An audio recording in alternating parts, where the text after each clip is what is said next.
What's your take on the year 2020, Father Rizal? Madugo, di ba? Kitang-kita mo naman, lahat na yata ng mga hindi ka nais-nais nangyari.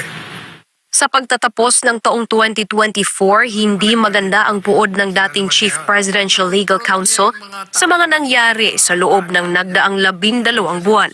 Pero masisisi ba natin ang dating opisyal ng gobyerno sa gitna ng kaliwat kanang mga suliranin, mga sakuna, mga panggigipit at mga kontrobersiyang sumubok sa katatagan nating mga Pilipino? Sa pagpasok ng panibagong taon, muling binigyang diin ni Attorney Salvador Panelo na edukasyon pa rin ang dapat natutukan ng gobyerno. Kung hindi ko natin i-educate ang karamihan sa ating mga kababayan, sila ang bumubuo ng elektorado. Pag yan walang formal na aral, talagang bukas sila sa lahat ng pananako, ng impluensya, ng pagbili ng boto, yung madaling mapaniwala, madaling maloko.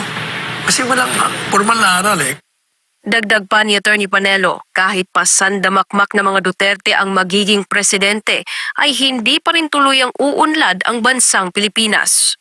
I was telling the President, Duterte, sabi ko, Padre, tawagan namin mo yun, 1,000 Duterte maging presidente, hanggat ganyan ang educational system natin, hindi edukado, wala yan. Pero para kay Attorney Panelo, may mas higit na solusyon sa mga samut-saring problema sa bansa. Pero sa totoo lang, spiritual lang kailangan. Pag hindi spiritual, kung puro physical, walang mangyayari. We need a spiritual government. Ang opinyong ito ni Attorney Panelo ay naaayon at nakalinya rin sa direksyon na gustong tahakin ng senatorial candidate na si Pastor Apollo C. Quiboloy para sa Pilipinas. Batid ng butihing pastor na ang pagtugon sa mga problemang espiritual ang daan sa maayos, maunlad at tapat na pamamahala. Para sa Diyos at sa Pilipinas kong mahal, Sara Santos, SMNI News.